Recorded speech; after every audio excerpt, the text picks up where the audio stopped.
Ngayong araw, isang mahalagang misyon ang aming tatahaking. Pakay kong hanapin at kumustahin ang mga mangingisdang dati kong nakasama 6 na taon na nakararaan sa Scarborough Shoal o Baho de Masinloc. Isa sa mga pinag-aagawang teritoryo sa West Philippine Sea.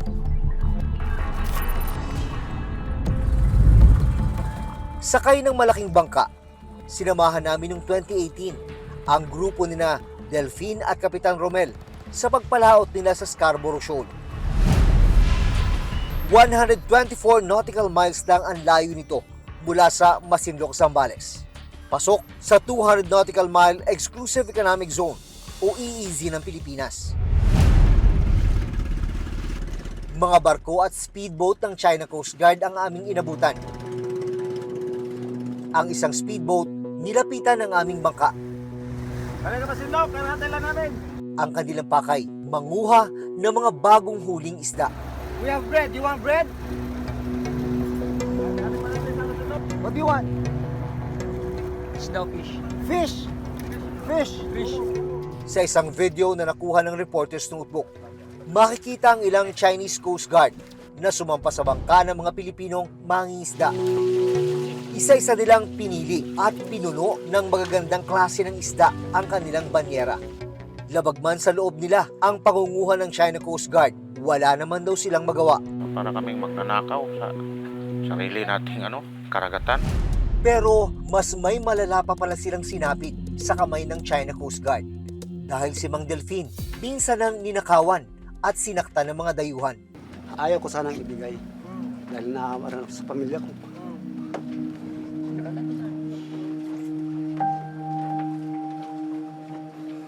Halos nga, wala akong kinita, sir. Ito, sa Scarborough, umuwi kami luhaan.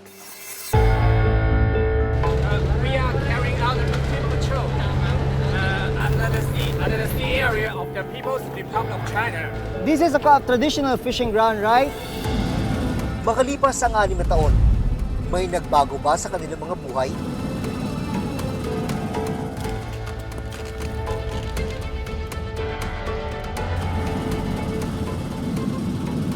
Malaya na kaya silang makapangisda sa Scarborough?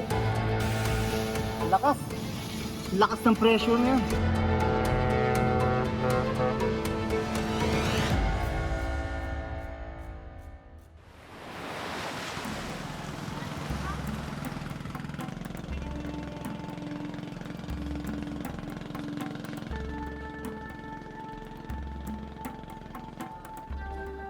Makalipas ang kalahating oras na biyahe, narating namin ang Isla San Salvador sa Masinloc. Sa may pampang, nakita ko ang ilang pamilyar na mukha. Sila ang mga mangingisdang sina Ronnie, Eddie, at kapatid ni Delphine na si Ernie. Kumusta yung mga kasama natin doon? Ang iba naman, sir, okay naman. Pero ang iba din po, may nararamdaman ng iba.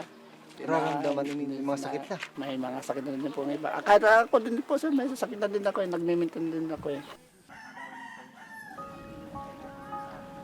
Sinamahan ako ni na Ronnie papunta sa bahay ng iba pang mangingisda na nakasama namin noon sa Scarborough. Una naming bibisitahin si Delphine. Pero hindi ko inasahan ang maaabutan ko.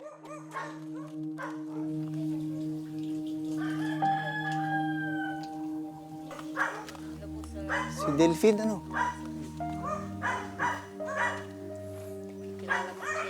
Delphine. Ang dating malakas at masiglang nakasama namin sa pangingisda.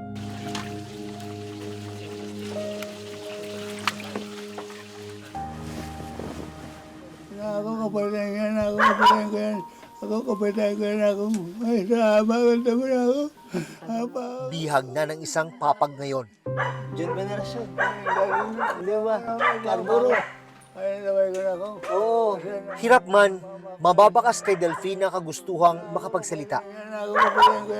Ako kapatayan ko yan ako.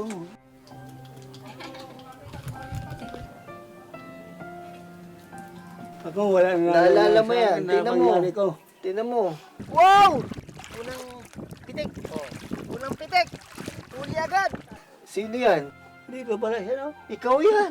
Salamat. Lakas-lakas mo pa dito. Wala na. Tagal na daw po.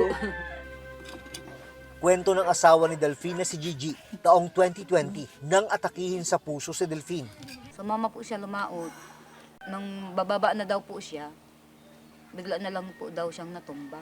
Na-stroke na po.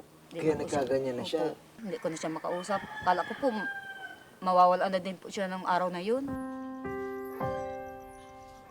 Napating na naman daw sa Rural Health Unit o RHU ng Masinloc si Delphine. Pero hindi nabubuti ang kanyang lagay. Hirap na siyang makapagsalita. Nakabaluktot ang kanang kamay.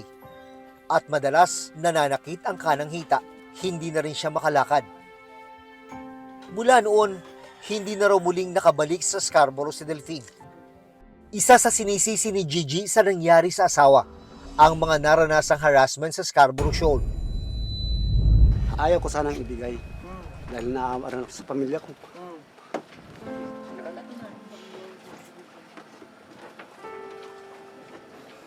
Halos nga, wala akong kinita, sir. Ito, sa Scarborough.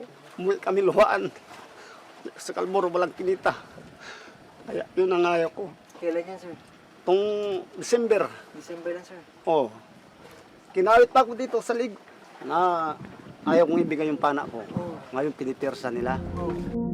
Ang ganitong mapait na karanasan, hindi raw mawala sa isipan ni Delphine. Yung gamit po, daw po niya, kinuha nila. Yun po ang Ay, naaalala pa rin Opo, talaga niya. yung mga gamit daw po niya.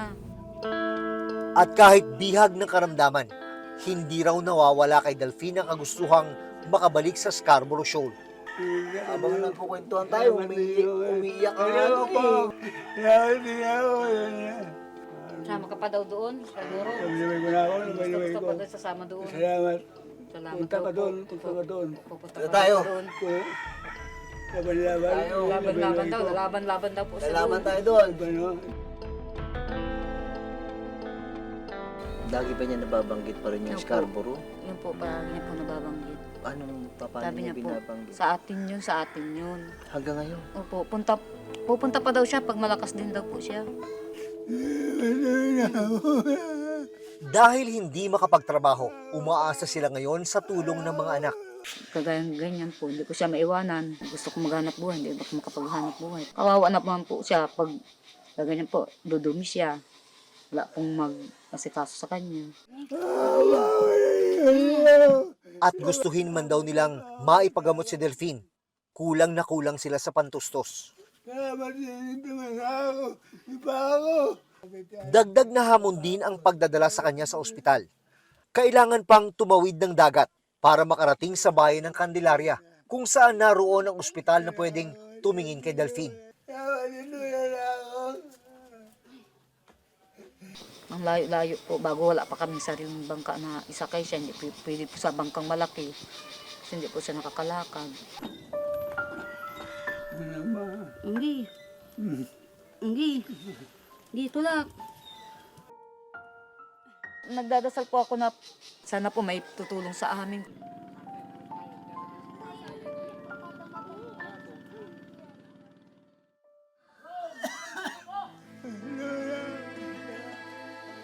Kinabukasan, naabutan naming umiiyak at idinadaing ni Delphine ang pananakit ng kanang hita at paa. Asal pa ako.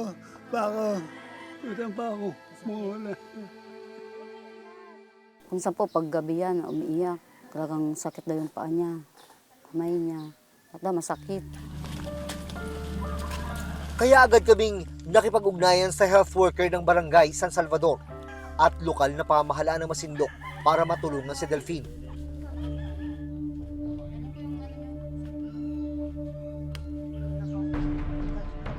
Para madala sa Pampang, kakailangan din siyang ipahila sa isang kalabaw. Wheelchair doon. Mamaya sabi nila. Alunan. Ebante mo si Padre del Bentahan. Ebante mo pa siyang kaunti doon sa unahan. Sa tulong ng kanyang busong anak na si Deji, na nagsilbi niyang sandalan, idinyahe si Delphine habang hila-hila ng isang kalabaw na nagmistulang isang ambulansya.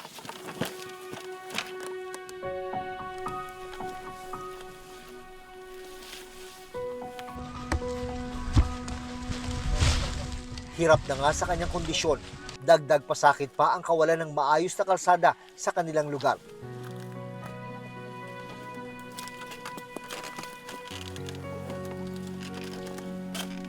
Pero para sa pamilya ni Delphine, ito raw ang pinakahihintay nilang pagkakataon.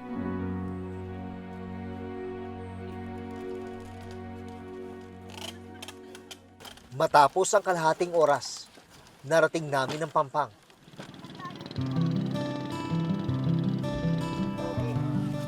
Pinagtulong-tulungan siyang isakay sa isang bangka.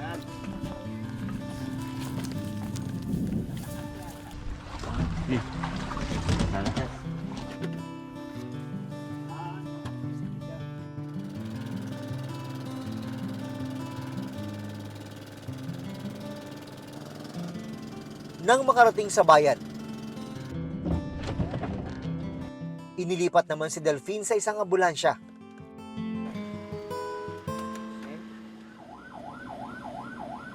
Hindi nagtagal, narating namin ang ospital. Makalipas ang 4 na taon, sa wakas, matitignan ng espesyalista si Delphine. Ano ang matutuklasan sa kanyang kondisyon? May pag-asa pa kaya siyang gumaling? Ang gagawin po natin po, itataas ko po itong kamay nyo, ha? Walang problema. Subukan nyo nga pong igalaw to. Yan. Sige po. Subukan igalaw. Taas, taas. Yan. Pero masakit po ito tayo, no? Sumasakit, no? Tigas na. Wala pa ako.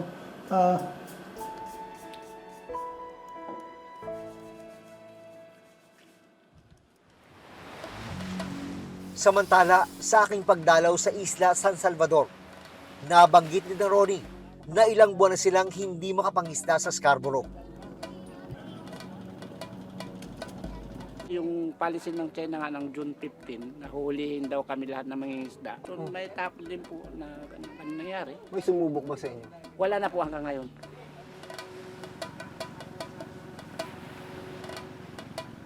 Yung mga mangingisda dito sa Isla San Salvador, nitong nakaraang Hunyo pa huling napunta sa Scarborough Shoal para mangisda. Pero simula nga nung magbanta yung China, nahuhulihin yung mga mangingisdang magpupunta roon, tumigil na sila.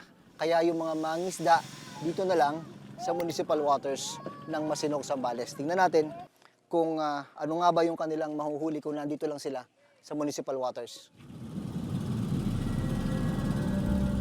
Habang nasa bangka, muli naming napagkwentuhan ang aming naging biyahe sa Scarborough Shoal noong 2018. Pag di ba pag nangangawi lang tayo, ulam na. Ulam na.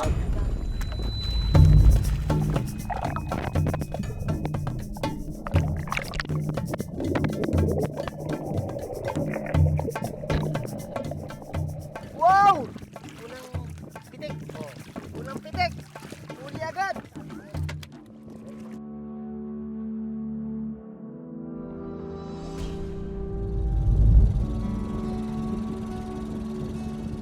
Dito sa municipal waters, limitado lang din yung kayang puntahan ng mga mangingisda. Namimili din sila ng lugar talaga na pwede nilang sisirin. Kagaya nito, kailangan nakikita yung ilalim. Kasi nga, wala silang gamit, walang oxygen tank. So, kung ano lang yung kaya ng kanilang hininga, yun lang yung pupuntahan nila at sisirin para manghuli ng isda.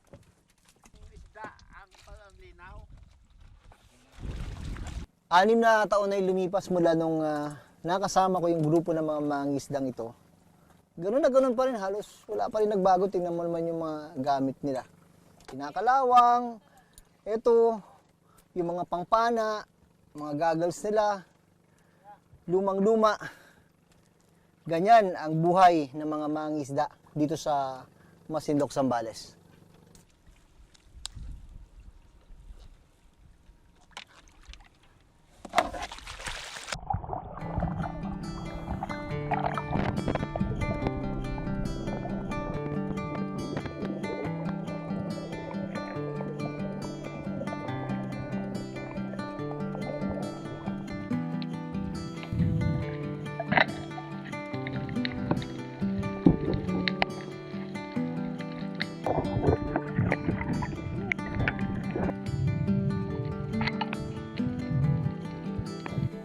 huli mo? Ito po yung loro na dati sa Scarborough kalalakihan. Ito ng kapalit ngayon.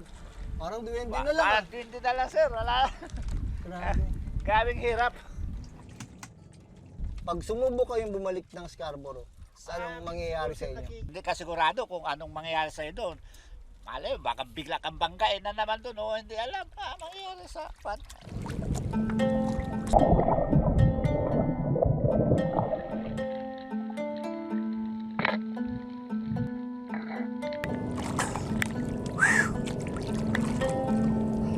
Makalipas ang isang oras na laot, nagpasya na sina Ronnie na umahon. Hirap talaga. Hulihan na dito, may ilap. Isda. Kahit na ginagamit na yung habang hininga, wala talaga. Pag tira mo, may isda. Hindi magalaw ang isda talaga, sir. Hindi kagaya sa West Philippines, eh. Yeah. Talagang bawat tira, kuha. Malayo talaga. Sa isang oras nyo kaya doon? Marami na, sir. Sa isang oras mo, makakuha ka na siguro mga 3 kilo.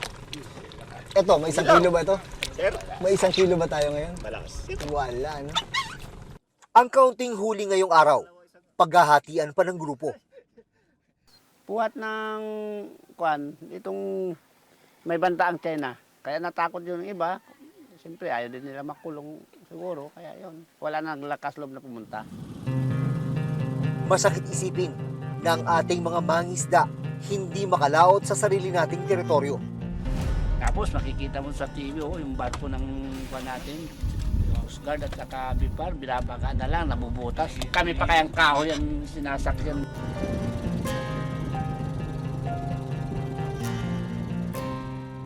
Nakakalungkot lalo na't minsan na silang itinatawag sa palasyo ng Malacanang at pinangakuan ng tulong ilang araw matapos maipalabas ang kanilang kwento noong 2018. Mabigat sa kalooban mo, pero pilit mo tanggapin yun dahil nasa sila silang parang may power ngayon dyan. Iginito ng Malacanang na nakipag-ugnayan na ang Department of Foreign Affairs o DFA sa Chinese Embassy sa Pilipinas tungkol sa nangyari sa grupo nina Kapitan Romel at Delfin. Base sa United Nations Convention on the Law of the Sea o UNCLOS, may freedom of navigation man ang ibang bansa. May sovereign rights o karapatan ng Pilipinas sa lahat ng marine resources o yamang dagat sa loob at labas ng Scarborough Shoal.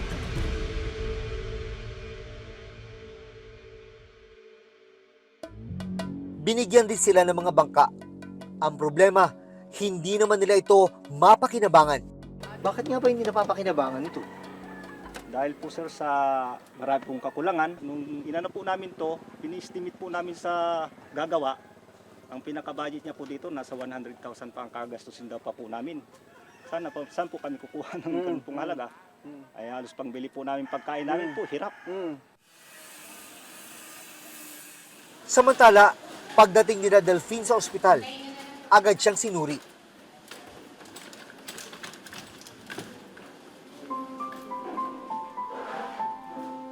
Examinin lang po kita ha. Ito ang kauna-unahang pagkakataon na matitignan siya ng isang neurologist. Subukan nyo nga po itaas yung kamay nyo. Ito itaas. Walang problema to. Ang problema tayo na. Okay. Masakit po ito? Sakit pa ako, ito pa ako. Opo. Sige. Bako ako. Dito sa stroke ni tatay, ang tinamaan po is yung left side ng brain. Kaya yung pagsasalita niya po, utal-utal, no? At hirap siya makapagsalita. Bilang tulong, nagbigay ang ospital ng ilang buwang supply ng gamot kay Delfin. Pinayuhan din siyang sumailalim sa CT scan. Kaya mula Candelaria, muling ibiniyay si Mang Delfin sa isang ospital sa Iba, Zambales para maisagawa ang CT scan.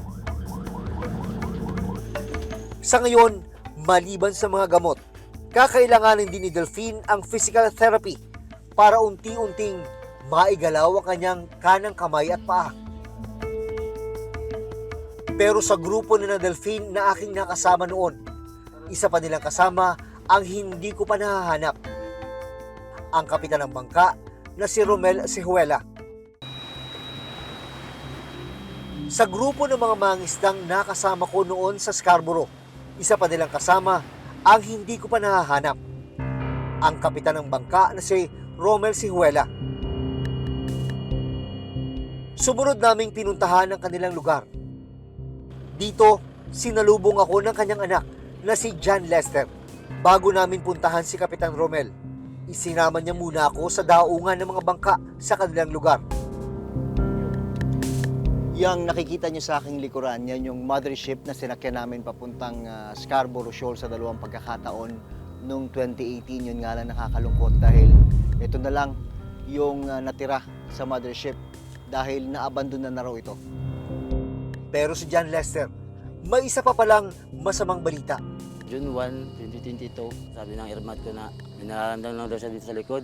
Tumakbo yung mother ko sa bahay ko, sigaw na si papa ko daw, papa mo tulungan mo kay malay na nararamdaman, bigla na gingalo.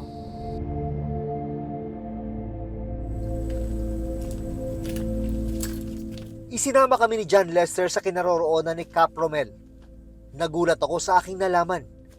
Pumanaw na pala si Cap Romel. Ang laki talagang kawalan niya na wala siya sir ayun. Bigla nagbago yung buhay, parang mahirap talaga. Naranasan ni na Delphine, Ronnie at Kapitan Romel ang panggigipit at panghaharas habang nangingisda sa West Philippine Sea. Karagatang tayo naman ang may karapatan. This is a traditional fishing ground, right? Kabilang sila sa mga nakipaglaban sa karapatang ito. Pero sa paglala ng tensyon ngayon sa Scarborough at iba pang bahagi ng West Philippine Sea, hirap na silang makapangisda rito. Ang malungkot, habang umaasa sila na muling makabalik sa Scarborough, naging bihag na ng karamdaman si Delphine. At kinamatayan na ito ni Kapitan Romel. Una na kami. Bago kami umalis sa isla, nagpaalam ako kay Delphine. Magpagaling ka. Ha? Magpagaling ka. Babalik tayo sa Scarborough. Kaya yan, kaya. Tabang ka lang, ha?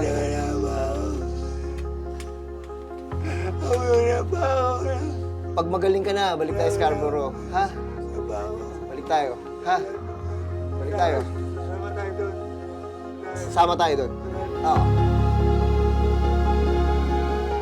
Abangan sa susunod na Sabado. Ito yung Mischief Reef noon bago siya maging isang military base ng China.